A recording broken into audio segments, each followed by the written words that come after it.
Welcome into press coverage. Dan Hope joined by Andy Anders. No Ryan Day press conference this week because it's Ohio State's bye week, but we did here on Wednesday afternoon get to talk to a few Ohio State players. Kyle McCord, Emeka Egbuka, Cody Simon, and of course, lots of talk about that game last Saturday, the thrilling win for the Buckeyes over Notre Dame and South Bend. And talking to the players today, you could tell that win meant a lot to them. Cody Simon said it was, quote, probably the most electric the locker room has ever been during his time here at Ohio State. And so you could certainly tell that that's a win that's going to be very galvanizing for this team. Yeah, Cody mentioned, they took a couple days to celebrate as opposed to a usual night, given that they have the off week this week. I think this was something that really, what the comments that Day alluded to from Lou Holtz, I think galvanized this team in a lot of ways, and it reverberated throughout the locker room, and you could kind of feel that heart, that energy, and what this win meant for the team and what it meant for Kyle McCord too. He talked about what he's learned this first month, how he's grown and stepped up as a leader, put in the extra hours to have the confidence to lead a game-winning drive like he had at the end. And I thought it was interesting what Emeka Egbuka said too, about how Kyle showed a different side of himself on that drive specifically.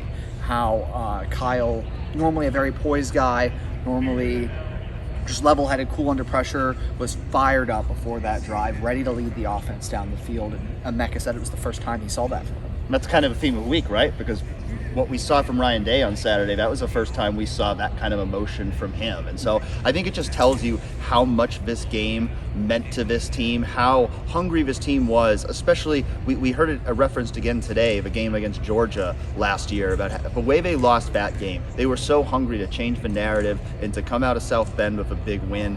They were able to do that. Now, as Emeka Egbuka made the point, this win doesn't really mean anything if we lose to Maryland. And so they're already starting to turn their attention toward that next game.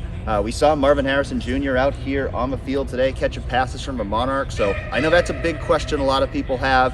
Certainly looks like he's going to be good to go. Yeah, he was walking around fine. The ankle was taped, but it looked, his mobility looked fine. He's out putting the work in, as Marv always seems to be doing.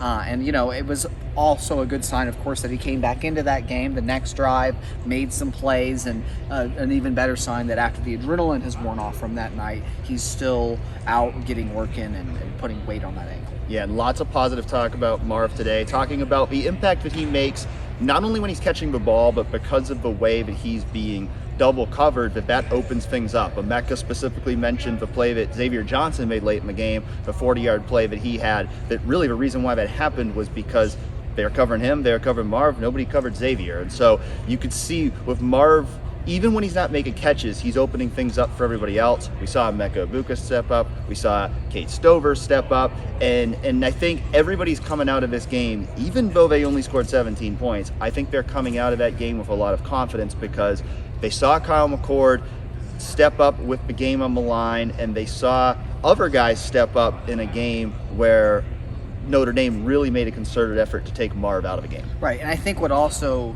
the feeling I got was the confidence also comes from they don't feel like that game was even close to their best performance. That was kind of what Emeka said, that there's a lot more this team can get to, especially the offense can get to, than what they showed against Notre Dame, but they were ultimately still able to get the win on the road against a top 10 team.